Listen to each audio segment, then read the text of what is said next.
Last night, history changed. The United States of America struck Iran's nuclear sites at Fordo, Natanz, and Isfahan. The United States, the leader of the free world, removed the greatest existential threat facing the free world. Just like our Operation Rising Lion, this was not a war of choice. This action was a necessity. It was a righteous act for the United States, for Israel, for the Middle East, and for the world. So the entire world should say on record today, here and now, thank you. Thank you to the United States for removing the greatest threat to global security. Thank you, President Trump, for acting when so many hesitated. Thank you for protecting the free world with strength and with moral clarity.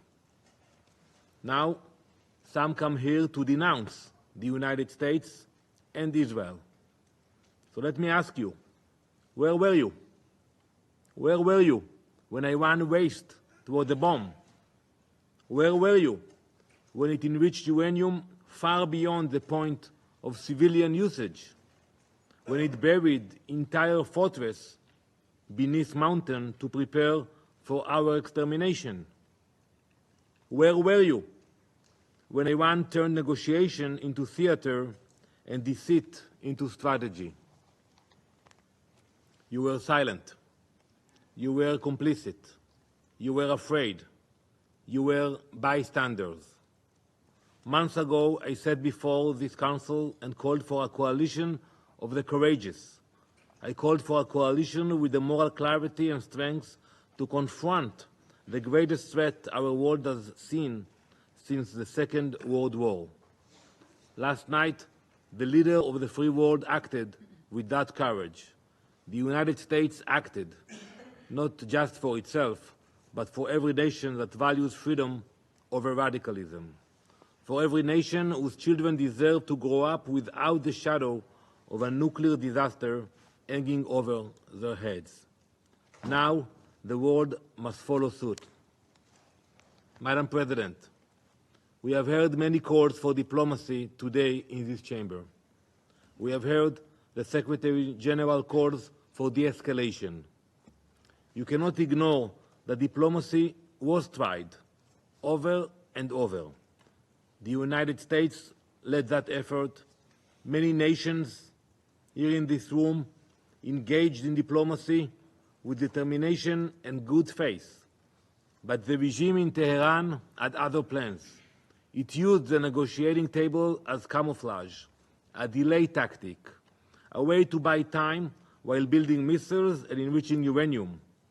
Iran negotiated agreements it never intended to keep. It made commitments it never honored. It answered deadlines with defiance and met oversight with obstruction. The free world gave it every chance. We gave it months, we gave it years, we gave it every possible off-ramp. Iran would not move. So it had to be moved. The regime goal was never peaceful energy. Its goal was death and destruction.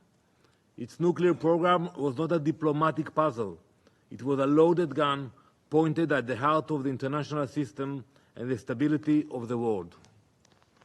To those who now fake concern and cry escalation, we say, this is what the last line of defense looks like, when every other line has failed.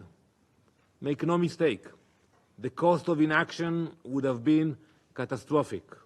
A nuclear Iran would have been a death sentence just as much for you as it would have been for us.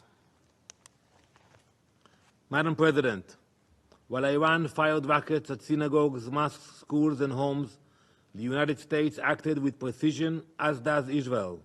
Israel's targets are not cities. They were not civilians. They were not homes or schools. They are ballistic missile launchers and nuclear sites. This is a moral difference between us and them. They seek chaos, we seek order. They build weapons to destroy the world. We build partnerships to protect it. As you all know, we have already gained air superiority across Iranian skies. We have acted with purpose. We have acted with restraint. And we will act with the moral clarity that has always defined our people. Iran's reach extends far beyond our borders. It arms militias in Iraq. It commands terror in Lebanon. It funds Houthis in Yemen. It plots murder in Europe. And it threatens every capital in the West with its growing arsenal of ballistic missiles. You cannot sit this one out. You cannot condemn the firefighters while the arsonist tries to light more fires. You cannot protect peace by appeasing evil. Colleagues, Israel did not seek this moment. But when that moment came, we did not flinch. We know what happens when the world turns a blind eye to threats too terrible to imagine. This time, we acted. And this time, we were not alone. Let the record show, when the world stood at the edge of a nuclear disaster, America stepped forward. When time ran out, America showed courage. And when the moment came to confront the forces of extinction, America led. Now it is time for the rest of the world to guarantee that the threat of a nuclear Iran never returns. Thank you, Madam President. I thank the representative of Israel for his statement, and I give the floor to the representative